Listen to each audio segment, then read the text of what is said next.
Buenas noches, maestras y maestros del Subsistema Educativo Estatal. Les saludo con mucho agrado desde este lugar del Estado de México, esperando se encuentren todos muy bien.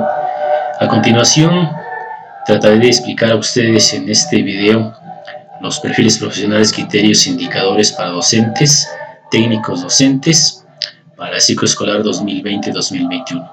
¿Qué son los perfiles profesionales? ¿Qué son los criterios? ¿Qué son los indicadores bajo los cuales se normará el proceso de admisión a los maestros que desean ingresar al servicio personal docente?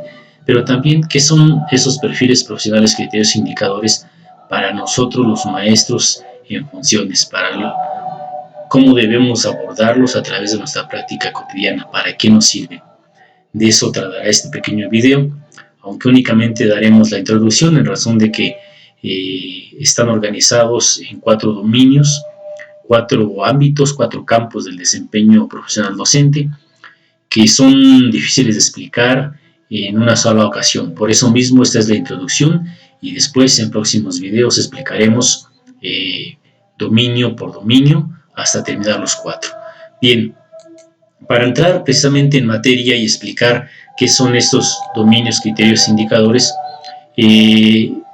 en los propósitos del documento rector de la Unidad de Servicio Profesional Docente, en el marco normativo encontramos este documento, los perfiles, dominios, criterios e indicadores, y en los propósitos nos dice que en el inciso A, ser un marco común que contribuya a generar una visión compartida sobre lo que deben saber los docentes, lo que deben ser capaces de hacer los docentes y lo que deben saber ser los maestros docentes de educación básica. 3 características que definen lo que se desea que sean los docentes frente a grupo en educación básica y que van a estar agrupados en dominios, criterios e indicadores. Quiero explicar que únicamente el día de hoy veremos los 4 dominios. Los dominios son los campos de acción, son los ámbitos del desempeño docente. Entonces, están organizados en 4 grandes ámbitos en los cuales debemos demostrar conocimientos, debemos demostrar habilidades o capacidades y debemos demostrar valores, es decir, una competencia docente que nosotros debemos de tener. ¿Qué debemos de saber? Pues lógicamente que tenemos que saber conocimientos pedagógicos, didácticos, que nos ayuden a crear climas armónicos, que nos ayuden a hacer que los alumnos aprendan. ¿Qué debemos ser capaces de hacer? ¿Qué habilidades tenemos que tener los docentes? Tenemos que tener la habilidad, la capacidad de planear el trabajo, es decir, saber planear y saber evaluar. Y conlleva, pues, el saber las diferentes estrategias didácticas más adecuadas para que nuestros alumnos puedan aprender. ¿Y qué debemos de ser capaces de saber ser los maestros? Saber ser tiene que ver con modular nuestra conducta, con modular nuestros valores, es decir, cómo vamos a modelar los valores propios a nuestros alumnos, qué valores vamos a inculcar con nuestra conducta, con nuestra forma de ser. Es decir, entonces los maestros tenemos que mostrar conocimientos, habilidades o capacidades y valores. Esto es lo que son los perfiles, dominios, criterios e indicadores. Y están agrupados en 4 grandes rubros, 4 campos, 4 ámbitos de acción. El primero de ellos es una maestra que asume su quehacer profesional con apego a los principios filosóficos, éticos y legales de la educación mexicana. En un momento lo vamos a explicar. El segundo dominio, una maestra o un maestro que conoce a sus alumnos para brindarles una atención educativa con inclusión, equidad y excelencia. Lo más importante aquí es conocer a los alumnos para la intervención docente. Tercer dominio, una maestra o un maestro que genera ambientes favorables para el aprendizaje y la participación de todas las niñas, los niños y los adolescentes. Es decir, un maestro que sabe planear su trabajo, que sabe estrategias didácticas, que sabe evaluar. Es un maestro que también conoce los contenidos. En un momento lo vamos a explicar más elaboradamente. El cuarto dominio, una maestra o un maestro que participa y colabora en la transformación y mejora de la escuela y de la comunidad. Es decir, el maestro que participa en la elaboración del plan escolar de mejora continua, en su desarrollo y sobre todo en la vinculación entre la escuela y la comunidad.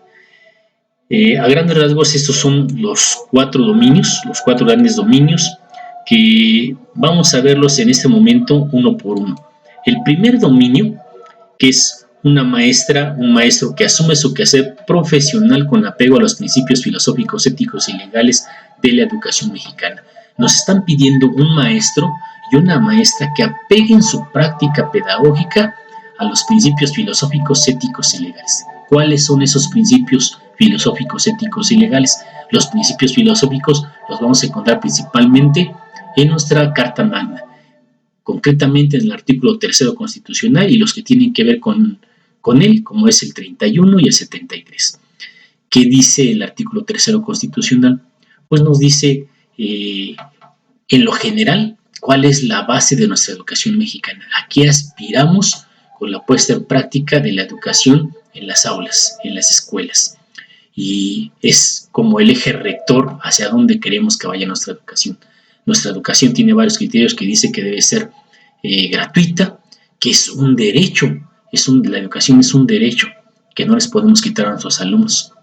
Tiene que ver con que nosotros nos conduzcamos con apego a las normas, a las leyes y reglamentos que son la base de la educación en México. Estas leyes las vamos a encontrar principalmente en la Ley General de Educación y después en las leyes secundarias, en los acuerdos secretariales que se emanen para regular la educación. Por ejemplo, en el Plan Nacional de Convivencia Escolar, hay manuales, hay protocolos que el maestro debe de seguir. El maestro entonces debe de obedecer las normas, debe de saber las normas y conducirse en apego a ellas. Debe conocer los protocolos de qué hacer, qué va a hacer un maestro si un alumno se le accidenta, qué hace un maestro si detecta que en su aula, en la escuela, hay armas de fuego. ¿Qué va a hacer el maestro si detecta que sus alumnos llevan drogas? ¿Qué va a hacer el maestro si detecta que que hay alumnos abusados, maltratados, acosados, ya sea en la escuela, en su comunidad o en su misma familia? Hay protocolos de actuación. El maestro debe conocer, entonces, desde el artículo 3 constitucional, la Ley General de Educación, los manuales, normas y reglamentos, los protocolos de actuación, para que pueda apegar su práctica a estos principios filosóficos, éticos y legales. Documentos que más adelante analizaremos, que más adelante trataremos de explicar, pero en lo general, el maestro de educación básica tiene que conocer estas leyes, estas normas, estos principios filosóficos para apegar su práctica educativa a ellos. El siguiente dominio, el dominio número 2, nos pide una maestra o un maestro que conozca a sus alumnos para brindarles una atención educativa con inclusión, equidad y excelencia. Estos tres conceptos los vamos a encontrar en varios de los documentos normativos de nuestra educación básica, porque son parte de la política educativa de la actual administración federal: inclusión, equidad y excelencia. Más adelante, igual cuando veamos la Ley Federal de Educación, puntualizaremos qué tiene que hacer el maestro para ser un maestro inclusivo, un maestro equitativo y que imparta una educación de excelencia. Pero concretamente, en este dominio se solicita que el maestro conozca a sus alumnos, conozca a los niños, a las niñas, a los adolescentes con los cuales trabajan, ¿sí? Pero no solamente conozca las pautas de desarrollo físico, porque también hay etapas de desarrollo cognitivo, todos las sabemos, ¿sí? También hay etapas de desarrollo lingüístico, social y emocional. No solamente el maestro debe conocer estas características para basar ahí su intervención educativa, su intervención docente, sino debe conocer también la diversidad que caracteriza a sus alumnos. Como decía Paulo Freire, los alumnos no son una tabla rasa, aparte de diferentes conocimientos, tienen diferentes visiones del mundo, cuentan con diversas ideologías, cuentan con diferentes valores, han sido formados de diferente manera en sus casas, en sus familias, en razón de que provienen de familias diferentes y de estratos sociales diferentes. Entonces es necesario que el alumno conozca todo, que el maestro, perdón, conozca a todos y cada uno de sus alumnos. Y para ello tendrá que valerse de algunos instrumentos de otras personas, como otros maestros, como sus padres, como la familia del alumno, para que él pueda entonces, en razón de ese diagnóstico preciso que haga primeramente de cada uno de sus alumnos y después de todo el grupo, realizar una intervención docente adecuada, acorde a las necesidades e intereses de los alumnos. Esto es lo que requiere el dominio número 2 de los maestros de educación básica. El dominio número 3, se requiere un maestro que genere ambientes favorables para el aprendizaje y la participación de todas las niñas, los niños o los adolescentes. Plantea el conjunto de conocimientos, de habilidades y actitudes que las maestras y los maestros ponen en práctica para que todos los alumnos aprendan con gusto y alcancen el máximo logro de los aprendizajes. Es decir, implica que el maestro conozca de prácticas pedagógicas, que sepa planear, ¿sí? Porque no únicamente tiene que saber los contenidos que de su grado, de su grupo, de la materia que imparte, ¿sí? Él tiene que, aparte de tener dominio sobre esos contenidos, tiene que planear actividades didácticas acordes a las necesidades e intereses de los alumnos, ¿sí? También tiene que distribuir adecuadamente el tiempo escolar, tiene que seleccionar los materiales que se van a utilizar para que el alumno pueda aprender eficazmente, tiene que también seleccionar los recursos didácticos adecuados y disponibles, tiene que incluir las tecnologías de la información y de la comunicación. Aparte de esto, pues ya dije hace un momento, tiene que comprender y conocer el currículum vigente, tener claridad de los propósitos educativos, los procesos de aprendizaje, los enfoques pedagógicos, las estrategias o actividades pertinentes y sobre todo tiene que tener bien claro cómo va a evaluar. Nos está hablando en lo general entonces de un maestro que sabe planear, sabe desarrollar esa planeación y sabe evaluar. ¿Sí? Esta es una capacidad, una habilidad inherente a la función docente y que no podemos dejar de lado y que nos las piden concretamente en el dominio número 2. El dominio número 3. El dominio número 4. Una maestra, un maestro que participa y colabora en la transformación y mejora de la escuela y de la comunidad, ¿sí?